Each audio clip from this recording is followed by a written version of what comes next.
A Day in My Life, edisi membuat kue tipa dari Mihun.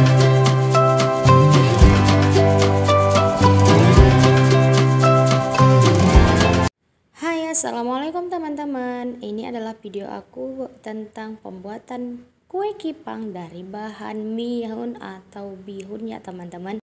Nah, yang pertama aku dan mama aku ini memotong atau membuat mihunnya menjadi kecil-kecil seperti ini teman-teman, agar nanti tidak susah dalam menggorengnya, karena takutnya jika tidak dipotong maka akan terlalu kembang. Nah, ini dia proses penggorengannya teman-teman. Di sini aku buat videonya cepat-cepat ya teman-teman. Nah, ini dia setelah digoreng dia akan mengembang ya teman-teman.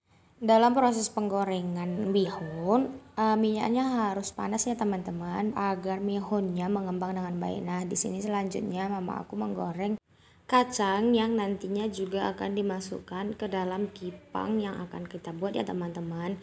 Nah, setelah itu, setelah semua bihunnya digoreng, maka di sini aku menekan-nekan bihunnya seperti ini teman-teman. Gunanya adalah agar nanti saat proses pencetakan dia tidak terlalu mengembang ya teman-teman, karena nantinya juga akan dicetak sesuai dengan cetakannya ya teman-teman.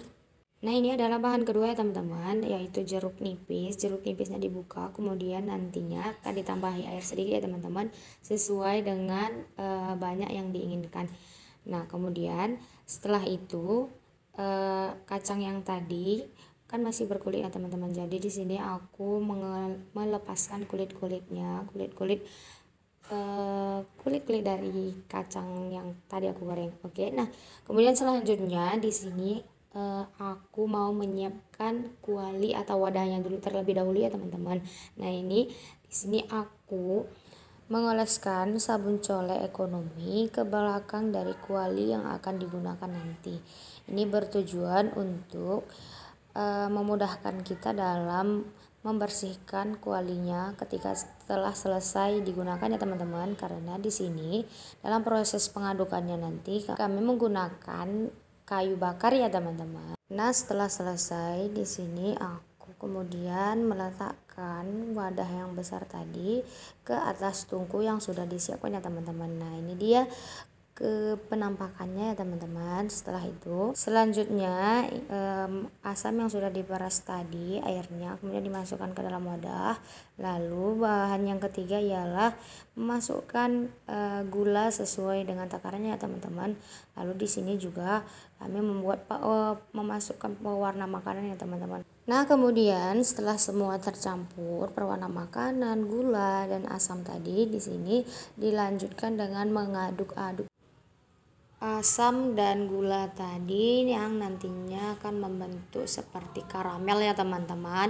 Nah, di sini prosesnya harus sering diaduk-aduk ya teman-teman, agar gulanya tidak menggumpal ya teman-teman. Nah, kemudian di sini sudah mulai mendidih ya teman-teman. Nah, di sini adalah percobaan untuk mengetahui apakah gulanya sudah tua atau sudah membentuk karamel ya teman-teman. Nah, kalau sudah, maka step selanjutnya sudah bisa kita masukkan mihun yang sudah digoreng tadi. Nah, ini kemudian proses pengadukannya harus cepat ya teman-teman, karena agar gulanya dapat menyatu dengan mihunnya ya teman-teman. Nah, di sini harus dikorek dari bawah sampai semuanya merata ya teman-teman, diaduk, dibolak-balik lagi, dan jangan lupa apinya dimatikan ya teman-teman atau dikecilkan ya teman-teman nanti, agar bihun yang sedang kita aduk ini tidak gosong ya teman-teman. Nah, kemudian setelah semua merata antara mihun dan karamel yang sudah kita buat tadi atau gulanya yang sudah menua tadi, maka kemudian setelah itu masuk pada proses pencetakan ya teman-teman. Nah, di sini aku dan mama aku mengangkat bihunnya kemudian dimasukkan ke cetakan. Nah, di sini juga teman-teman prosesnya harus serba cepat teman-teman, karena nantinya kalau sempat dingin dia sudah nggak enak lagi ya teman-teman, dan sudah susah dibentuk lagi teman. Nah, dan astagfirullah dan alhamdulillahnya teman-teman, kacang yang tadi sudah kami siapkan ternyata terlupakan teman-teman.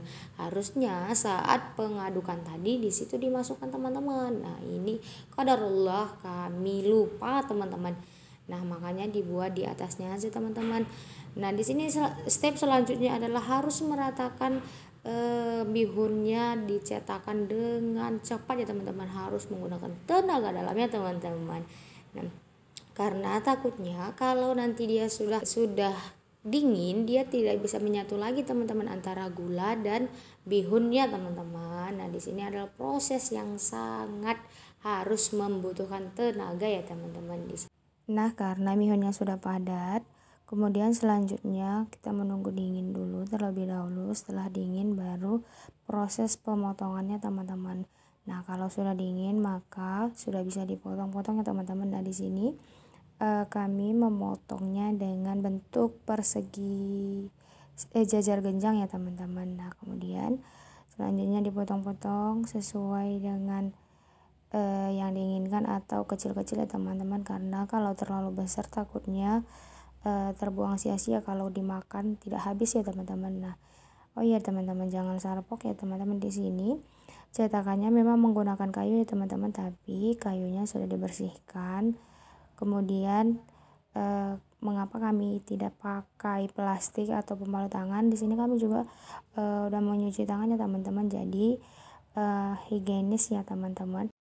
Nah, setelah selesai dipotong maka bisa langsung dimasukkan ke dalam tempat atau toples ya teman-teman. Oh iya teman-teman, pembuatan kue kipang atau kue tipang ini bisa dua versi ya teman-teman. Ada yang terbuat dari mihun dan ada juga yang terbuat dari beras ketan atau beras pulut ya teman-teman. Kami lebih sering menggunakan mihun ya teman-teman karena lebih mudah, murah, serta cepat ya teman-teman. Kalau menggunakan beras pulut atau beras ketan itu prosesnya cukup panjang ya teman-teman. Oh iya teman-teman, dan juga pembuatan kue kipang ini biasanya kami buat ketika akan lebaran ya teman-teman. Jadi kue kipang ini atau kue kipang ini biasanya ada ketika hari lebaran ya teman-teman.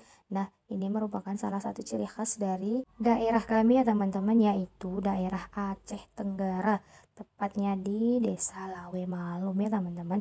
Nah, setiap lebaran itu pasti kami harus membuat ini ya teman-teman, karena kurang afdol atau kurang lengkap rasanya kalau di dalam lebaran itu tidak menyajikan kue tipang ini ya teman-teman. Oke teman-teman, itu dia tadi adalah step atau cara-cara pembuatan kue tipangnya teman-teman. Nah, ini dia hasilnya setelah jadi, setelah dipotong-potong, lumayan menarik dan menggugah selera ya teman-teman. Nah, cukup sekian dulu video aku kali ini. Jangan lupa like, comment, dan subscribe ya teman-teman. See you and thank you. Assalamualaikum warahmatullahi wabarakatuh.